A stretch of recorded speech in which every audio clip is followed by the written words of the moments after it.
আসসালামু আলাইকুম। মিমির রান্নাঘরে আপনাদের সবাইকে স্বাগতম। আমি মিম ময়মনসিংহ থেকে আজ আপনাদের মাঝে নিয়ে এসেছি ভীষণ মজার মুচমুচে কুড়মুড়ে পেঁয়াজু রেসিপি। এই পেঁয়াজুটা সচরাচর গ্রামগঞ্জের হাট বাজারে এবং মেলায় কিনতে পাওয়া যায়, আর সেখান থেকে আমরা কিনে খুব মজা করে খাই। আমিও সেই প্রসেসেই আপনাদের সাথে শেয়ার করার চেষ্টা করছি। পেঁয়াজু তৈরি করার জন্য আমার এখানে লাগবে বেশ কতগুলো পেঁয়াজ স্লাইস করা, আর পেঁয়াজগুলো একদম চিকন করে স্লাইস করে নিতে হবে। পেঁয়াজু তৈরি করায় আরও লাগবে আমার কাঁচামরিচ। এখানে আমি কাঁচা পাকা মরিচ মিলিয়ে স্লাইস করে নিয়েছি। তারপর দিয়ে দিলাম ধনেপাতা স্লাইস করা। হাফ কাপেরও কম পরিমাণে দিয়ে দিলাম আতপ চালের গুঁড়া, আর 1 কাপ পরিমাণে দিয়ে দিলাম বেসন। স্বাদ মতো লবণ দিয়ে দিলাম। ধনিয়া জিরা একসাথে পেস্ট করা দিয়ে দিচ্ছি হাফ চামচ পরিমাণে।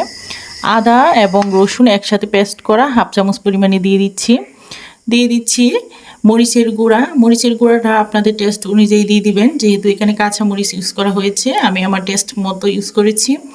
তো আমি এটা একটু ঝাল ঝাল করে রাখবো, তাই আমি এখানে 1.5 চামচ পরিমাণে মরিচের গুঁড়া ইউজ করেছি। অল্প একটু হলুদের গুঁড়া দিয়ে দিলাম। হলুদের গুঁড়াটা জাস্ট একটু কালারের জন্য দিয়ে দিয়েছি, আপনারা চাইলে হলুদের গুঁড়াটা স্কিপ করতে পারেন। হলুদের গুঁড়া ছাড়াও কিন্তু এই পেঁয়াজুটা বেশ ভালো লাগে খেতে, কারণ হলুদের গুঁড়া দেওয়ায় কিন্তু স্বাদের কোনো হেরফের হয় না, শুধু জাস্ট সৌন্দর্যের জন্য দেওয়া হয়, যেন দেখতে ভালো লাগে। এ পর্যায়ে প্রত্যেকটা উপকরণ আমি হাতে একসাথে মিক্স করে নিব, আর এই কাজটা করতে হবে একটু হাতে কষলিয়ে, এতে দেখা যায় যে পেঁয়াজটা খুবই ভালোভাবে সফট হবে, আর পেঁয়াজটা ভালোভাবে সফট হলে কিন্তু পেঁয়াজগুলো তৈরি করতে খুবই সুবিধা হবে। এই পেঁয়াজুটা আপনারা বিকালের নাস্তায় মুড়ির সাথে খেতে পারেন, কিংবা শসা সালাদ দিয়ে খেতে পারেন, এবং কি টমেটো সস দিয়েও কিন্তু এই পেঁয়াজুটা খেতে খুবই মজা লাগে।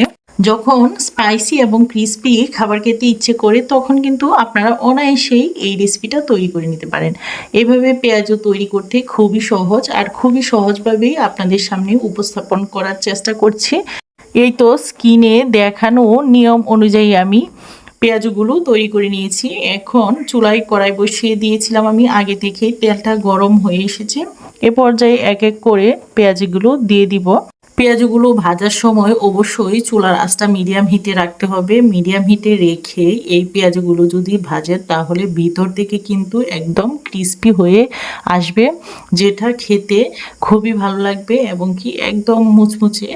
এইভাবে এক এক করে প্রত্যেকটা পেঁয়াজু দিয়ে তারপর আমি মিডিয়াম হিটে রেখে পেঁয়াজগুলো ভেজে নিচ্ছি, আর সেই পর্যন্ত আপনারা আমার সাথেই থাকুন।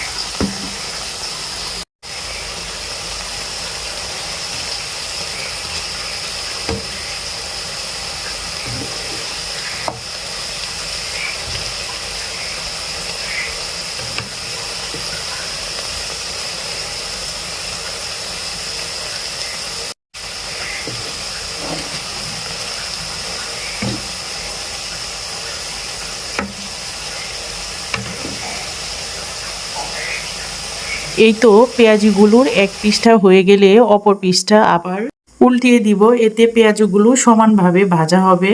পেঁয়াজগুলো যখন ব্রাউন কালার হয়ে আসবে, আর তখন কিন্তু আপনারা দেখেই বুঝতে পারবেন যে পেঁয়াজগুলো হয়ে গিয়েছে এবং কতটা ক্রিস্পি হয়েছে সেটাও বুঝতে পারবেন। সেমভাবে আমি বাকি পেঁয়াজগুলো ভেজে নিয়েছি, আর দেখেন পেঁয়াজগুলো কত সুন্দর ভাজা হয়েছে এবং কি দেখতে কতটা সুন্দর লাগছে। আর যে কোনো জিনিস দেখতে ভালো লাগলে খেতেও কিন্তু বেশ ভালো লাগে।